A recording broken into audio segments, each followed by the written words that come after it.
Hey guys, welcome to my channel. আমি মনোজ, আর এখন আমরা কথা বলবো যে ব্যাটল অফ গালওয়ানের টিজার নিয়ে, সলমান খানের কামব্যাক। ধুর ভাই, সেম সেই একই জিনিস, একই ইয়ে। না সত্যি কোনো মানে কেন ভাই, কেন মানে এত এক্সপেকটেশন নিয়ে যে কাজগুলো নিয়ে বসে থাকি, সেই কাজগুলো থেকে কেন ভাই এরকম? একে তো ভাইজানকে সেই ঝিমন্ত ঝিমন্ত লাগছে, ঠিক আছে। আমার মনে হচ্ছে না যে বিরাট একদম এনার্জি নিয়ে সলমান খান কি করছে। একটা এত বড় একটা টিজার, যে টিজারে সে শুধু ডায়লগ দিচ্ছে, ডায়লগটা খারাপ না, ভালো, আমি বলছি না খারাপ, কিন্তু ডায়লগটা শুধু ভালো হলে হবে? কিছু তো একটা দেখতে পাওয়ার উচিত। মানে কিছুই দেখতে পাচ্ছি না। এবং ডায়লগটা বলছে কিভাবে সলমান খান, কোনো এ নেই, মানে জয় হিন্দ, বিরসা মুন্ডা কি, এই যে জায়গাটা, কোনো ইম্প্যাক্টই নেই ভাই।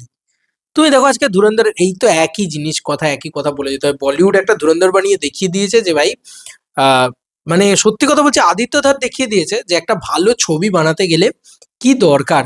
স্টারডম চাই না, একটা ভালো কন্টেন্ট দরকার।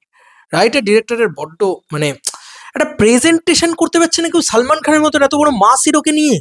আমার সিরিয়াসলি এটা মনে হচ্ছে সলমান খানের কি না পিছনে একটা ডায়লগ চলছে, সেটা সে সেই ওই ঝিমিয়ে ঝিমিয়ে বলছে, ঠিক আছে। তার ভিতরে কোনো এনার্জি নেই, তার ভিতরে কোনো ওই দগদগে ওই ব্যাপারটা নেই, ওই ওই ধাক্কা লাগার ব্যাপারটা নেই, ঠিক আছে। ওই পাঁচটা এসে লাগছে না বুকের ভিতরে। এক নাগারে এই মিলিটারি মার্কা ছবি এতগুলো আসছে, এতগুলো আসছে, যে মহা সমস্যার। এবং সব থেকে বড় কথা, এখানে মিউজিকটা কি বাজছে ভাই। মিউজিকটা খারাপ নয়, আমি বলছি ভালো, কিন্তু একটা ইস্ক জালাকারের মতন দরকার ছিল। নিসা সা নিসা নিসা না না না না না না না না না না না না না না, জীবনকে, এইরকম একটা কিছু দরকার ছিল। এরকম একটা পাঞ্চ দরকার ছিল, একটা রক মিউজিক দরকার ছিল। আর ভাই তুমি ভাবো, যে সত্যি বলছি, মানে এটা এটা অনেস্টলি, যে সলমান খান যদি মারতো সালা, মার সালা, একটা একটা করে লোককে ওড়াচ্ছে, রক্ত ছিটকে ছিটকে ছিটকে ছিটকে পড়ছে চারিদিকে, কারোর মাথা ছিঁড়ে যাচ্ছে, কারোর পা কেটে দিচ্ছে, কারোর হাত কেটে দিচ্ছে, কারোর চোখ উপড়ে নিচ্ছে, কারোর জিভ ছিঁড়ে দিচ্ছে, ঠিক আছে। এরকম ধরনের ব্রুটাল জিনিসপত্র যদি সলমান খান দেখাতে শুরু করতো হঠাৎ করে, ঠিক আছে, এইটা দিয়ে শুরু হতো, এটাই ফার্স্ট হার্ট হিটিং ব্যাপার। একটা একটা মিউজিক শুরু হলো, বা একটা একটা লাইন শুরু হলো, একটা লাইন দিল, ঠিক আছে, একটা হার্ট হিটিং লাইন দিল। এই লাইন ওই জয় হিন্দ, জয় হিন্দ বা এই ধরনের লাইন নয়, একটা স্পেশাল কোনো লাইন, যেটা একমাত্র এর কাছে ইউএসপি থাকতো, ঠিক আছে। সলমান খানকে দেখতেও তো সেই একঘেয়েই লাগছে।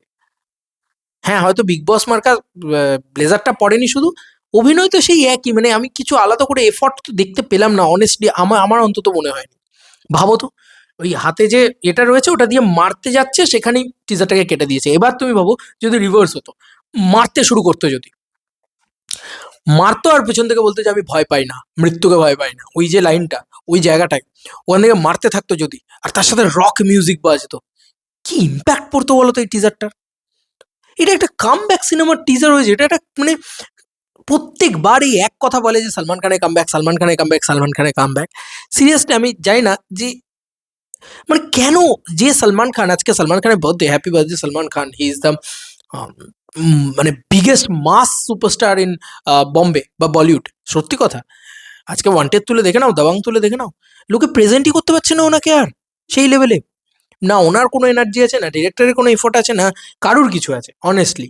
নাহলে নাহলে এটা হতে পারে না, হতে পারে না এটা, এরম ধরনের কাজ আসতে পারে না। লোকেশন ভালো, দেখতে ভালো লাগছে, এর বাইরে আর কি। একটা এখানে কালো দাগ লেগে রয়েছে, তুমি জাস্ট ভাবো যে আমরা তো মার্কো দেখতে চেয়েছিলাম এখানে, সলমান খান মার্কো তো দেখতে, এটার ইম্প্যাক্ট সারা দুনিয়া আলোচনা করতো। ভাই লোকে আলোচনাই করবে না এটাকে নিয়ে।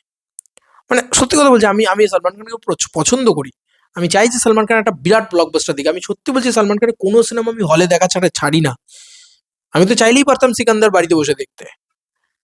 আমি দেখে এসছি গিয়ে, হলে গিয়ে। তো এটা সলমান খানের প্রতি রেসপেক্ট আমার। বাট কিন্তু ওই ওই সমস্যা একটা তো রয়েইছে কোথাও গিয়ে। এই মানে ব্যাটল অফ গালওয়ানের টিজার, আমি অনেক স্কাই হাই এক্সপেকটেশন নিয়ে বসেছিলাম।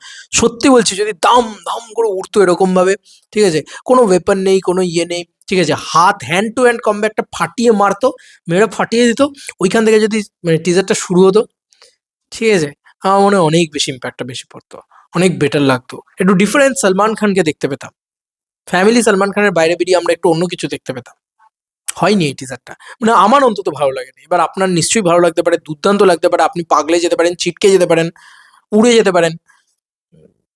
ভাই আপনার সালমান খানকে দেখে অর্গাজম হতে পারে, সেটা আপনার ব্যাপার। বাট সত্যি কথা বলছি, আমার পার্সোনালি পোষায়নি ওই টিজারটা। এবার আপনাদের কার কি মতামত এন্টার ভিডিওটাকে নিয়ে জানিও কমেন্ট সেকশনে। চলো বন্ধুরা, নতুন কোনো ভিডিওতে দেখা হবে। Bye bye.